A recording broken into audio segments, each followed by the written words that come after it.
اللہ رب العزت اپنے مقدس قرآن پاک میں ارشاد فرماتا ہے، قُلْ هَلْ يَسْتَوِي الَّذِينَ يَعْلَمُونَ وَالَّذِينَ لَا يَعْلَمُونَ۔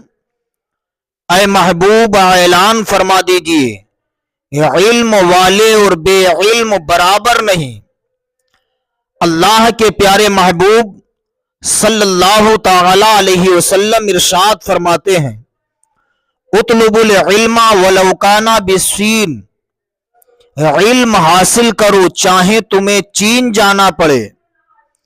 اور آقا مدینہ صلی اللہ علیہ وسلم ارشاد فرماتے ہیں، اطلبوا العلم من المہدی الی اللحد، علم طلب کرو ماں کی گود سے قبر تک۔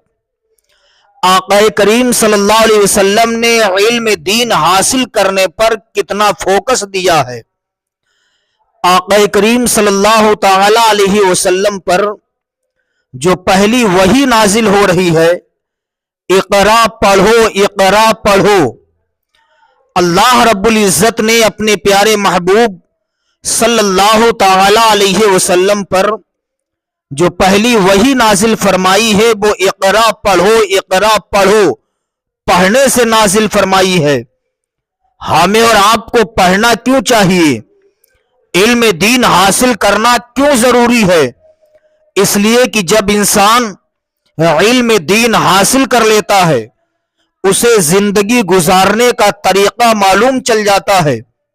جب انسان علم دین حاصل کرتا ہے، اسے کھانے کا طریقہ معلوم چل جاتا ہے، پینے کا طریقہ معلوم چل جاتا ہے، اٹھنے بیٹھنے کا طریقہ معلوم چل جاتا ہے۔ جب انسان علم حاصل کرتا ہے، اسے بولنے کا طریقہ معلوم چل جاتا ہے۔ انسان جب علم دین حاصل کرتا ہے، اسے زندگی گزارنے کا صحیح طریقے سے شعور آ جاتا ہے۔ ایک مثال دینے کی میں کوشش کر رہا ہوں۔ جب ایک ماں کا چھوٹا سا بچہ جب باپ کے صلب سے ماں کے شکم میں پہنچتا ہے، کم و بیش 9 مہینے تک ماں کے شکم میں رہتا ہے، پھر اس کی پیدائش ہوتی ہے۔ ماں 2 سال تک اپنی چھاتیوں کا اسے دودھ پلاتی ہے، اسے پالتی ہے، اسے پینے کا طریقہ بتاتی ہے، چلنے کا طریقہ بتاتی ہے، کھانے کا طریقہ بتاتی ہے، پینے کا طریقہ بتاتی ہے۔ ابھی اس بچے کو زندگی گزارنے کا شعور نہیں ہے۔ وہ بچہ اپنی ماں کی حرکات و سکنات کو دیکھتا ہے، میری ماں کیا کر رہی ہے، میری ماں کیا کہہ رہی ہے۔ بچہ ماں کا اشارہ سمجھتا ہے، ماں اپنی اولاد کو بولنے کا طریقہ بتاتی ہے۔ اس گھر کے اندر اگر ماں جھاڑو لگانے کا ارادہ کرتی ہے، بچے کو شعور نہیں ہے۔ بچے نے دیکھا کہ ماں نے جھاڑو لی، فرش پر لگانا شروع کیا، بچہ بھی ٹوٹی جھاڑو لیتا ہے، لینے کے بعد اپنی ماں کے پیچھے پیچھے لگانا شروع کر دیتا ہے، کیونکہ بچے نے ماں کی حرکات و سکنات کو دیکھا ہے۔ بچے نے یہ دیکھا کہ ماں جھاڑو لگا رہی ہے، بچہ بھی اس کے پیچھے پیچھے جھاڑو لگانا شروع کر دیتا ہے۔ اگر اس گھر کی ماں نماز کی پابند ہوتی ہے، نماز پڑھتی ہے، جو ہی اذان ہوتی ہے ماں وضو بناتی ہے، مصلی زمین پر بچھاتی ہے، بچھانے کے بعد اس ماں کا بچہ اپنی ماں کی حرکات و سکنات کو دیکھ رہا ہے۔ بچے نے دیکھا ماں نے مصلی لیا، زمین پر بچھایا، بچہ قریب جاتا ہے، جانے کے بعد ماں کے پاس کھڑا ہو جاتا ہے، ماں نیت باندھتی ہے، باندھنے کے بعد رکوع میں جاتی ہے، بچہ بھی رکوع میں چلا جاتا ہے، ماں اپنی پیشانی کو زمین پر خم کرتی ہے، بچہ بھی اپنی پیشانی کو زمین پر رکھ دیتا ہے۔ ابھی بچے کو معلوم نہیں ہے ماں کیا کر رہی ہے۔ بچے نے دیکھا کہ ماں جھکی ہے، بچہ بھی جھک گیا۔ ماں نے دیکھا، بچے نے دیکھا کہ ماں نے پیشانی کو زمین پہ رکھا، بچے نے بھی پیشانی کو زمین پہ رکھ دیا۔ جس طریقے سے بچپن میں ایک ماں اپنی اولاد کی تربیت کرتی ہے، ایک ماں اپنی اولاد کی پرورش کرتی ہے، اسی طریقے سے اگر ماں باپ